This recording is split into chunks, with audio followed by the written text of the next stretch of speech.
Speaker, I've listened very carefully to all of the answers the Prime Minister gave during this lengthy exchange today.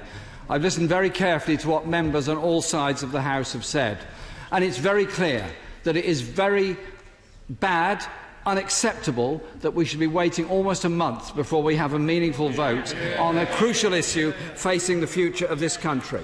The Prime Minister has obdurately refused to ensure that a vote took place on the date she agreed.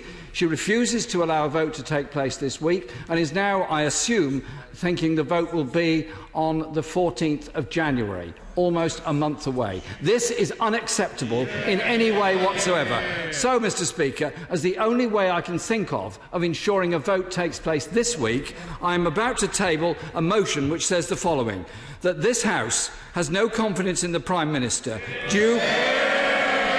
due to her failure to allow the House of Commons to have a meaningful vote straight away on the withdrawal agreement and framework for future relationships between the UK and the European Union. And that will be tabled immediately, Mr. Speaker. Thank you.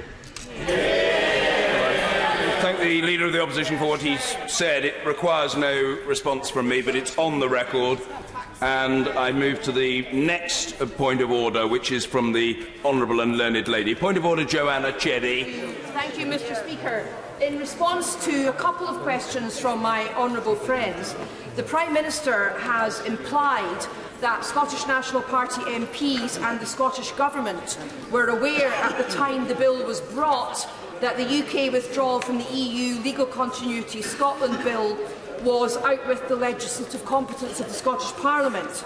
I'm sure the Prime Minister has inadvertently overlooked the fact that last week the UK Supreme Court passed judgment in the case, the Attorney-General's reference about this case, and found in actual fact that the bill was within the competence of the Scottish Parliament when passed, all save one section, Section 17, and that it was only the subsequent enactment of the EU Withdrawal Act which retrospectively took powers away from the Scottish Parliament to mean that the bill was no longer within its powers. Mr. Speaker, Tory members of the Scottish Parliament have been peddling misinformation about the Supreme Court judgment, and there have been a number of inaccurate media reports over the last few days.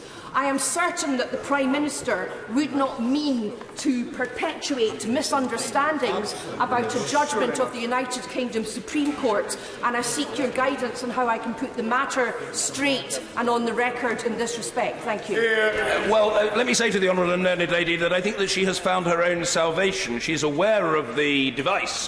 One might almost go so far as to call it a ruse of an attempted, but in practice bogus point of order to get across a particular point which is dear to her head and her heart. And she succeeded in that mission with admirable clarity and eloquence. The point is on the record, and it will be read in the official report, and I have a sense that the Honourable and Learned Lady will seek to spread copies of the official report far and wide in her own constituency and doubtless beyond. So far as ministers are concerned, including the Prime Minister, it is of course incumbent upon any minister who thinks he or she may inadvertently have given incorrect information to the House to correct the record. Whether in this case it is decided to do so is not a matter for me, but I hope that she feels that she has achieved her objective this afternoon.